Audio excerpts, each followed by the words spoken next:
بسم اللہ الرحمن الرحیم۔ اللہ پاک کے بابرکت نام سے شروع جو بڑا ہی مہربان نہایت رحم کرنے والا ہے۔ السلام علیکم ورحمۃ اللہ وبرکاتہ۔ عزیز دوستو، امید کرتی ہوں کہ آپ سب ایمان کی بہترین حالتوں میں ہوں گے۔ اللہ تعالیٰ آپ سب کو اپنے حفظ و امان میں رکھے اور خوش و آباد رکھے۔ آج کا ہمارا موضوع گفتگو ہے ماں کا مقام قرآن پاک اور حدیث شریف کی روشنی میں۔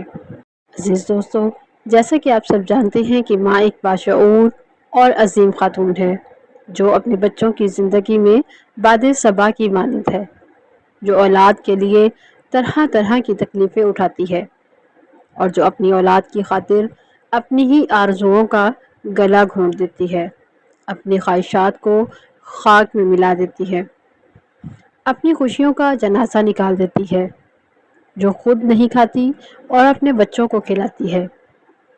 لیکن بہت افسوس کے ساتھ کہ آج بھی معاشرے میں ایسے نوجوان پیدا ہوئے ہیں جو اپنی ہی ماؤں کو گالیاں دیتے ہیں، اپنی ہی ماؤں کو برا بلا کہتے ہیں، مارتے ہیں، یہاں تک کہ اس کے خود کے گھر سے نکال دیتے ہیں۔ اور شاید انہی لوگوں کے لیے اللہ تعالیٰ نے قرآن پاک میں ماں کے مقام کو بہت واضح انداز میں بیان کیا ہے۔ قرآن پاک میں اللہ رب العزت نے سب سے اہم فریضہ والدین کے ساتھ حسن سلوک کا حکم دیا ہے، اور پھر باقی عزیز و اقارب۔ قرآن پاک میں ہی ایک اور جگہ ارشاد ہے کہ اپنے والدین کے ساتھ حسن سلوک کا معاملہ کرو اور انہیں بھلا بھلا مت کہو، یہاں تک کہ ان کو اف تک بھی نہ کہو، انہیں چھڑکو نہیں بلکہ نرمی کے ساتھ ان کے ساتھ پیش آؤ، ادب و احترام سے کلام کرو۔ عزیز دوستو، آپ کے ذہن میں یہ سوال ابھرے گا کہ آخر ایسا کیوں کرے؟ وہ بھی تو انسان ہے، مگر اتنی تاکید کیوں دی جا رہی ہے کہ تم اسے اف تک نہ کہو؟ جب یہ سوال آپ کے ذہن میں ابھرے گا تو ماں کا لطف و کرم آپ سے سوال کرے گا کہ بیٹا بھول گئی ہو کیا؟ میں وہی تو ہوں جس نے تمہیں اپنے جگر کے خون کا دودھ پلا کر پالا ہے۔ میں وہی ہوں، جب تو بستر پر پیشاب کر دیا کرتا تھا تو میں تمہیں دوسری جانب سلا دیا کرتی تھی، اور جب تو دوسری جانب بھی پیشاب کر دیا کرتا تھا تو میں تمہارے پیشاب کیے ہوئے جگہ پر خود سو جایا کرتی تھی اور تجھے اپنے سینے پر سلایا کرتی تھی۔ بیٹا، وہ میں ہی ہوں جو تمہیں اپنے شکم میں 9 مہینے تک بوجھ اٹھائے لیے پھرتی رہی اور تمہارے وجہ سے ہونے والے درد کو برداشت کرتی رہی۔ ایک لمحہ کے لیے آپ خود اس بات پہ غور کریں کہ یہ جو باتیں ابھی ہم نے کی ہیں یہ کس حد تک حقیقت ہے۔ کیا ہم سب کی ماؤں نے ہمارے ساتھ ایسا سلوک نہیں کیا؟ ہمیں اتنی ہی پیار، محبت اور شفقت کے ساتھ نہیں پالا گیا؟ ہماری تمام خواہشیں، ہماری تمام ضرورتیں ان کی اپنی ضروریات زندگی سے بہت پہلے رہی ہیں۔ اور پھر وہ لوگ جو اپنی ماں سے جھوٹی محبت کرنے والے ہیں، اپنے گریبان میں جھانک کر دیکھو کہ آج ہمارے سینوں میں اپنے ماں باپ کے لیے کتنی محبت ہے۔ انہوں نے گلشن قلب میں کتنے پھول کھلائے ہیں، پھر بھی ہم ان کے احسانات، شفقتوں اور محبت کے بدلے میں ان کے ساتھ کیسا سلوک کرتے ہیں؟ ہم میں سے اکثر و بیشتر لوگ اپنے والدین کی نافرمانی کرتے ہیں، انہیں تکلیف دیتے ہیں، اپنے والدین کی محبت کے لگائے ہوئے چمن کے پھولوں کو قدموں سے مسل دیتے ہیں۔ پھر بھی ایک ماں اپنے بیٹے کو کبھی بد دعا نہیں دیتی، اگر کچھ کہتی ہے تو بھی دل سے نہیں کہتی، بلکہ ہر دم خداوند قدوس سے یہی دعا کرتی ہے کہ اے میرے رب، اے میرے مالک، تو میرے لال کو، تو میرے لخت جگر کو، نور نظر کو ہدایت کے ساتھ ہمیشہ سکون اور راحت کی زندگی عطا فرما۔ قرآن پاک میں ایک اور ارشاد ہے جس میں اللہ رب العزت نے اپنے ساتھ والدین کا بھی شکر ادا کرنے کا حکم دیا ہے۔ قرآن ارشاد باری تعالیٰ ہے، میرا اور اپنے والدین کا شکر ادا کرو۔ ایک اور جگہ ارشاد خداوندی ہے کہ تیرے رب نے فیصلہ کر دیا کہ اس کے سوا کسی کی عبادت نہ کرو اور والدین کے ساتھ احسان کرو۔ سبحان اللہ۔ عزیز دوستو، کتنی ہی ہمیں احادیث دعائیں اور قرآن پاک سے ہمیں ارشادات ملتے ہیں کہ اپنے والدین کے ساتھ حسن سلوک کا معاملہ رکھیں، ان کے ساتھ نرمی، شفقت اور محبت کے ساتھ پیش آئیں، ان کو قدموں میں نہیں بلکہ ان کو اپنے سر پر رکھیں، اپنے والدین کا عزت و احترام رکھیں۔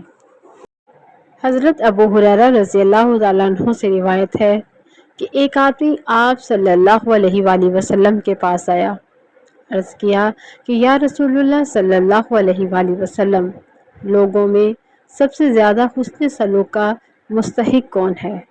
تو آپ صلی اللہ علیہ وآلہ وسلم نے ارشاد فرمایا کہ تمہاری ماں۔ اس نے پھر سے یہی سوال دہرایا، آپ نے پھر وہی جواب دیا کہ تیری ماں۔ اس نے پھر یہی سوال فرمایا تو آپ کا جواب اب کے بار بھی وہی تھا کہ تیری ماں۔ اور پھر چوتھی مرتبہ جب اس نے دوبارہ آپ سے سوال کیا تو اب آپ نے فرمایا کہ تمہارا باپ۔ یہاں پر غور و فکر کی بات یہ ہے کہ آپ صلی اللہ علیہ وآلہ وسلم نے ماں کا مرتبہ باپ سے 3 گنا زیادہ فرمایا ہے، کیونکہ ماں ہی ایک ایسی ہستی ہے جس کے پیروں تلے جنت ہے۔ آج ہم اس ماں کو جس کو اللہ تعالیٰ کے رسول صلی اللہ علیہ وآلہ وسلم نے باپ کے مد مقابل 3 گنا زیادہ مرتبہ دیا ہے، اس کو گالی دیتے ہیں اور مار پیٹ کر گھر سے نکال دیتے ہیں۔ اے نافرمان اولاد، اللہ تعالیٰ تمہیں نیک ہدایت دے کہ تم نے ماں کو خود اسی کے گھر سے نکال دیا ہے۔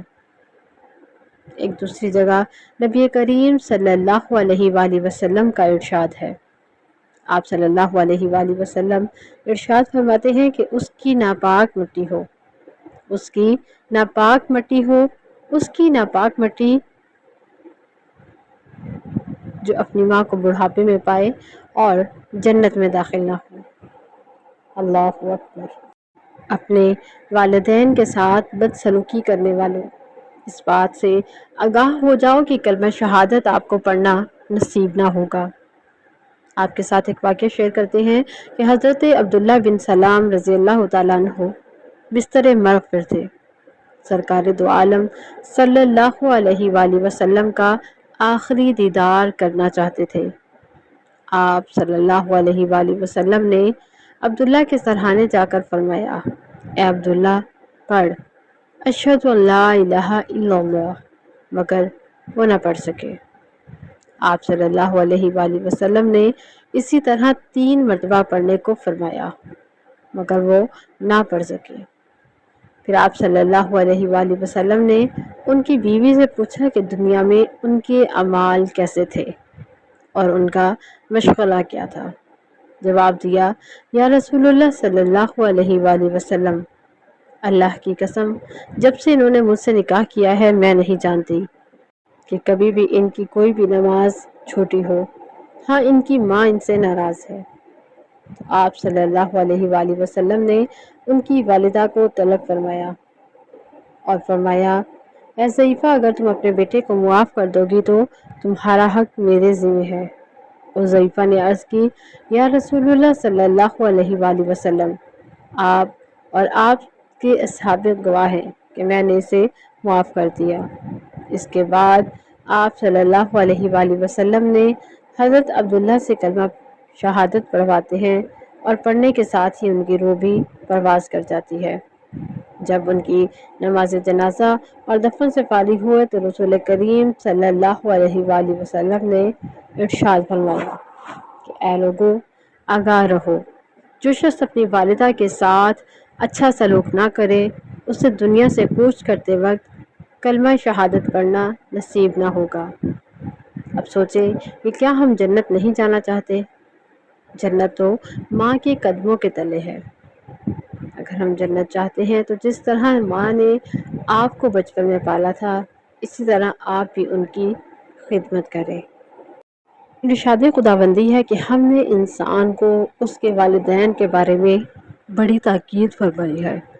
ارشاد فرمایا، سورہ لقمان میں عرض ہے کہ جیسے اس کی ماں تکلیف پر تکلیف کی حالت میں اپنے پیٹ میں برداشت کرتی رہی، قرآن پاک کس قدر انسانی نفسیات کے مطابق بات کرتا ہے اور پھر انسان کو جھنجھوڑ دیتا ہے کہ ماں نے بچے کے لیے کس قدر تکلیف برداشت کی۔ اس کی ماں نے تھکاوٹ کے ساتھ اس کو اٹھایا۔ قرآن پاک کا اسلوب توجہ طلب ہے۔ اس کا مطلب ہے کہ بار بار تھک کر 9 ماہ تمہیں اپنے پیٹ میں سنبھالتی ہے۔ اس نے کتنی بار اسے تکلیف میں مبتلا کیا، کتنی مصائب و پریشانی اس نے برداشت کی، اور اس وجہ سے کہ میرا بچہ محفوظ رہے۔ میرے بچے کا رحم مادر میں زندگی کا آغاز ہوتا ہے تو اس کا وجود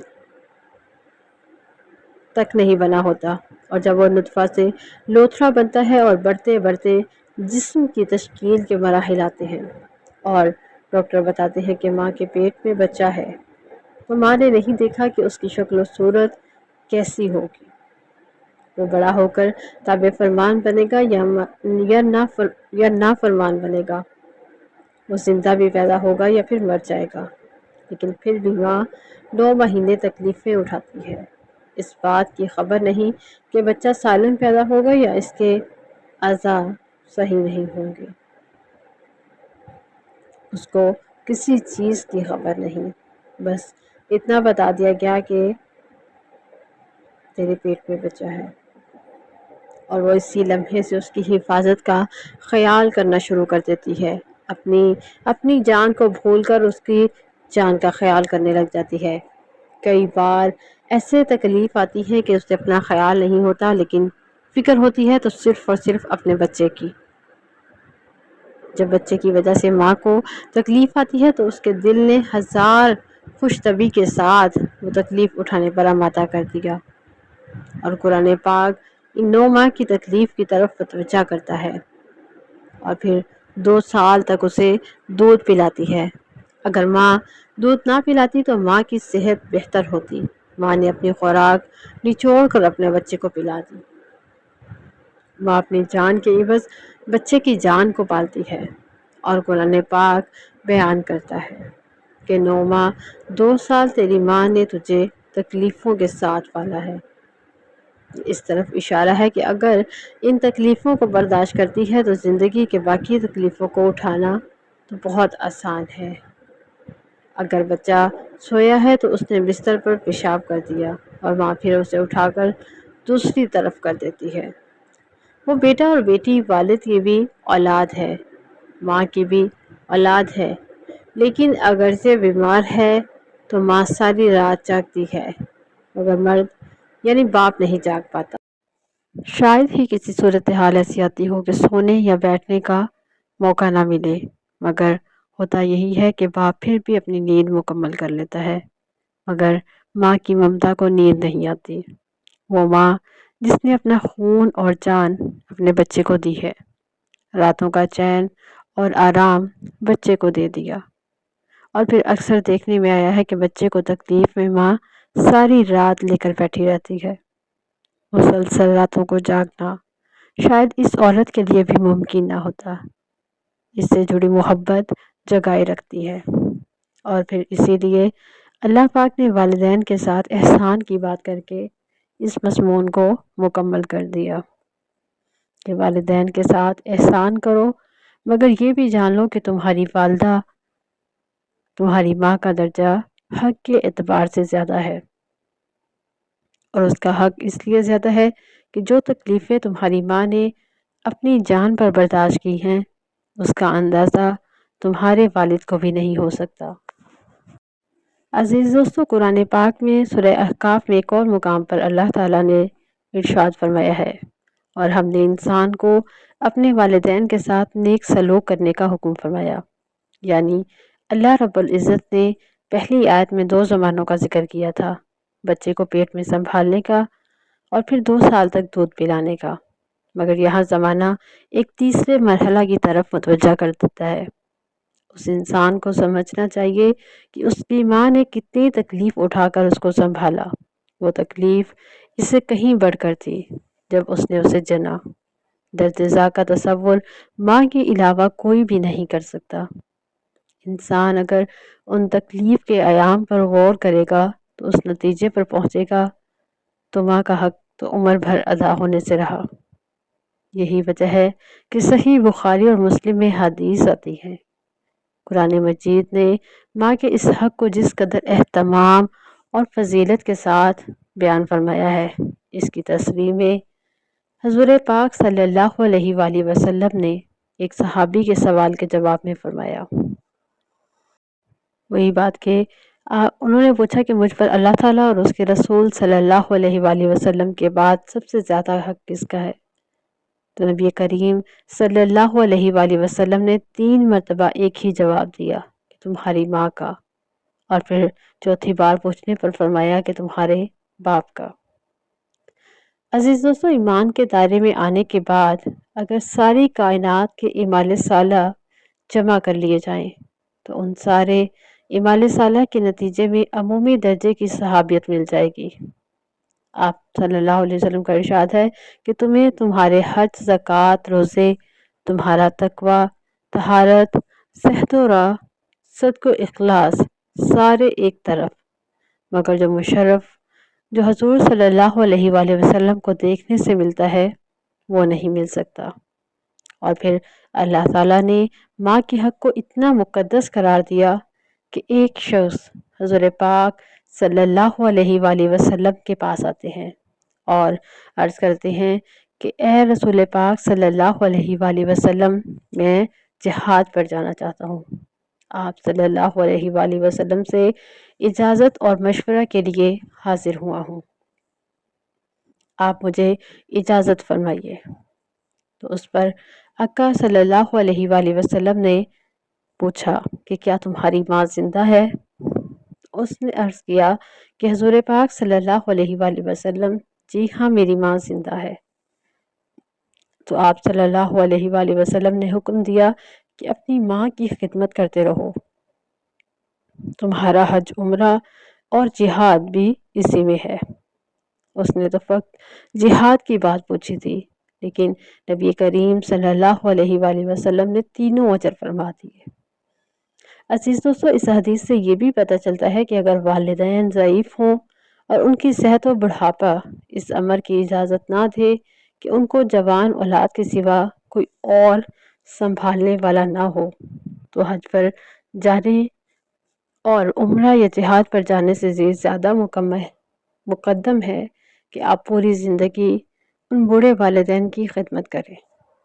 ایک دوسری روایت میں ہے کہ ایک شخص نے سوال کیا کہ آپ صلی اللہ علیہ وآلہ وسلم، میں جہاد پر جانا چاہتا ہوں تو مجھے مشورہ دیجیے۔ اور پھر ایک روایت کے مطابق حضور پاک صلی اللہ علیہ وآلہ وسلم نے دریافت فرمایا کہ تمہاری ماں اگر زندہ ہے تو جاؤ ان کے قدم پکڑو، یہی تمہیں جنت میں لے جائیں گے۔ عزیز دوستو، اس بات سے، اس حدیث شریف سے اور قرآن پاک کی تمام آیات سے ہمیں یہ اندازہ ہوتا ہے کہ ماں کے قدموں کے تلے جنت ہے۔ اور اس انداز کے ساتھ نبی پاک صلی اللہ علیہ وآلہ وسلم نے ماں کے حقوق اولاد پر منکشف فرمائے ہیں۔ سند میں نسائی ہے کہ حضور پاک صلی اللہ علیہ وآلہ وسلم اپنے منبر پر تشریف فرما ہے اور پھر 3 بار فرمایا، آمین آمین آمین۔ صحابہ کرام رضی اللہ تعالیٰ عنہ نے جب پوچھا کہ آپ صلی اللہ علیہ وآلہ وسلم نے کس بات پر آمین کہا، تو آپ صلی اللہ علیہ وآلہ وسلم نے فرمایا کہ ابھی جبرائیل امین میرے پاس آئے تھے، انہوں نے مجھے کہا کہ جس شخص نے اپنے والدین کو بڑھاپے میں پایا، خواہ ماں ہو یا والد کو، یا دونوں میں سے کسی ایک کو پایا، پھر بھی جہنم میں گیا، تو اللہ پاک اس کو اپنی رحمت سے محروم رکھے گا۔ اور آپ صلی اللہ علیہ وآلہ وسلم اس پر امین فرما دیجئے تاکہ اس پر مہر تصدیق ثبت ہو جائے۔ پھر جبرائیل علیہ السلام نے دوسری بات کہی کہ وہ شخص ہلاک ہو گیا جس نے زندگی میں ماہ رمضان المبارک کا مہینہ پایا لیکن پھر بھی اپنے گناہ نہ بخشوا سکا اور اسی حال میں مر گیا، تو وہ بھی جہنم میں گیا، اللہ اس کو رحمت سے اپنی محروم رکھے گا۔ تو آپ صلی اللہ علیہ وآلہ وسلم اس پر بھی آمین فرما دیں۔ تو اور تیسری بار جبرائیل علیہ السلام نے کہا کہ آقا وہ شخص تباہ ہو گیا جس کے سامنے نبی کریم صلی اللہ علیہ وآلہ وسلم کا ذکر ہو اور وہ سن کر بھی درود سلام نہ پڑھ سکے صلی اللہ علیہ وآلہ وسلم۔ اللہ تعالیٰ ہمیں تمام ان برائیوں سے محفوظ رکھے، اور جو یہ نہ کر سکے اور اسی حال میں مر جائے تو وہ بھی جہنم میں گیا، اللہ تعالیٰ اس سے بھی اپنی رحمت سے محروم رکھے گا۔ تو اس پر آپ صلی اللہ علیہ وآلہ وسلم نے ایک بار پھر سے آمین فرمایا۔ عزیز دوستو، سوچنے کی بات یہ ہے کہ اس حدیث شریف میں 3 چیزیں بیان کی گئی ہیں، اور ترجیح میں سب سے پہلا حق والدین کا بیان کیا، اور پھر جو حضور پاک صلی اللہ علیہ وآلہ وسلم کا نام سنے اور درود پاک نہ پڑھے تو یہ بدبختی ہے، اور جو رمضان کو پا کر بھی اپنے گناہ نہ بخشوا سکے تو یہ بھی بدبختی ہے، اور ان تینوں گناہوں کو نبی کریم صلی اللہ علیہ وآلہ وسلم نے ایک ہی درجہ میں بیان فرمایا ہے۔ حضرت اسماء بنت ابی بکر رضی اللہ تعالیٰ عنہ، وہ جس ماں سے تھی وہ کافر و مشرک تھی، اور جب تک حکم نہیں آیا تھا کہ اہل ایمان کا نکاح اہل ایمان سے ہو، کافر مشرک کا نکاح اہل ایمان سے جائز تھا۔ یہ اس وقت منع ہوا جب نبی کریم صلی اللہ علیہ وآلہ وسلم نے منع فرمایا، اور جب نبی کریم صلی اللہ علیہ وآلہ وسلم نے منع فرمایا تو حضرت اسماء بنت ابی بکر رضی اللہ تعالیٰ عنہ کی والدہ ان سے ملنے آئی، اگرچہ وہ کافر تھی۔ حضرت اسماء رضی اللہ تعالیٰ عنہ نبی کریم صلی اللہ علیہ وآلہ وسلم کی بارگاہ میں حاضر ہوئیں اور عرض کی کہ میری والدہ مجھ سے ملنے آئی ہے اور وہ کافرہ ہیں، تو میرے لیے کیا حکم ہے؟ آپ صلی اللہ علیہ وآلہ وسلم نے ارشاد فرمایا کہ بے شک وہ کافرہ ہیں مگر ہے تو تمہاری ماں، اس کے ساتھ بھی حسن سلوک کا معاملہ کریں، اور اس کا مذہب کچھ بھی ہے، احسان کا حکم جو اسلام میں آیا ہے اس کو برقرار رکھیں۔ عزیز دوستو، نبی کریم صلی اللہ علیہ وآلہ وسلم نے والدین کے حقوق مختلف مواقع پر بیان کیے ہیں، جس سے یہ واضح ہوتا ہے کہ اولاد اپنی عبادات اس وقت تک مقبول نہیں بنا سکتی اور اللہ تعالیٰ کی طرف سے سعادت اور خوش بختی کی نعمت نہیں پا سکتی جب تک اپنی ماں کے حق کو مقدم طریقے سے ادا نہیں کرتی۔ عزیز دوستو، المختصر یہ کہ اللہ تعالیٰ اس راز کو جانتے ہیں کہ ماں کی خدمت ہر شے سے بڑھ کر ہے۔ ماں کی خدمت کو چھوڑ کر ہم جتنی بھی نمازیں، جتنے بھی وظائف، جتنے بھی نوافل، جتنے بھی حج و عمرہ کر لیں، اللہ تعالیٰ کی بارگاہ میں وہ قبول نہیں ہوتے جب تک کہ آپ کے والدین آپ سے راضی نہ ہوں۔ اللہ تعالیٰ نے اور اسلام نے بار بار اس والدین کے ساتھ حسن سلوک پر زور دیا ہے، اور پھر یہ بھی حکم ہے کہ تمہاری جنت تمہاری ماؤں کے قدموں کے تلے ہے۔ ہم ساری رات جتنی بھی عبادت کریں، یہ تمام عبادات مل کر بھی ماں کی خدمت کا بدل نہیں بن سکتی۔ ماں کی خدمت کا شرف بہرے طور پر مقدم ہے، اور اس حق کو نظر انداز نہیں کیا جا سکتا۔ اس لیے ہم سب کو چاہیے کہ جن جن کے والدین زندہ ہیں، اللہ تعالیٰ ہم سب کو اپنے والدین کا عزت و احترام اور ان سے شفقت کرنے والا بنائے۔ ہم سب کے والدین کو سلامت رکھے، ہماری ماؤں کو سلامت رکھے، اور جن کے والدین اس دنیا سے رخصت ہو چکے ہیں ان کو جنت الفردوس میں اعلیٰ سے اعلیٰ مقام عطا فرمائے، ان کی قبروں کو روشن اور ٹھنڈک والی بنائے، آمین یا رب العالمین۔ اور ہم سب کو یہ چاہیے کہ اللہ تعالیٰ نے ماں کی خدمت جو ہمارے ذمہ متعین کی ہے، مرتے دم تک اس میں مستعد رہیں۔ اللہ پاک ہم سب سے راضی ہو، ہمارے والدین ہم سے راضی ہو، ہماری جنت ہم سے راضی ہو۔ اے میرے پاک پروردگار، میرے والدین جو اس دنیا سے رخصت ہو چکے ہیں ان سب کو اپنی رحمت سے معاف فرما کر جنت الفردوس میں اعلیٰ سے اعلیٰ مقام عطا فرما، ان کی قبروں کو روشن اور ٹھنڈک والی بنا، اور باقی سب دوست احباب اور عزیز و کرب جن کے والدین حیات ہیں ان کو صحت و تندرستی عطا فرما، ان کے والدین کا سایہ ان پر ہمیشہ سلامت رکھنا، کیونکہ ماں باپ سے بڑھ کر اس دنیا میں کوئی نہیں۔ اللہ پاک آپ سب کا اور ہمارا حامی و ناصر ہو۔ اپنی خاص دعاؤں میں ہمیں بھی یاد رکھیے گا۔ اس ویڈیو کا اختتام یہیں تک کرتے ہیں، انشاءاللہ نیکسٹ ایک مزید اچھے ٹاپک سے حاضر ہوں گے۔ جزاک اللہ خیرا کثیرا فی الدنیا والآخرات، صلی اللہ علیہ وآلہ وسلم۔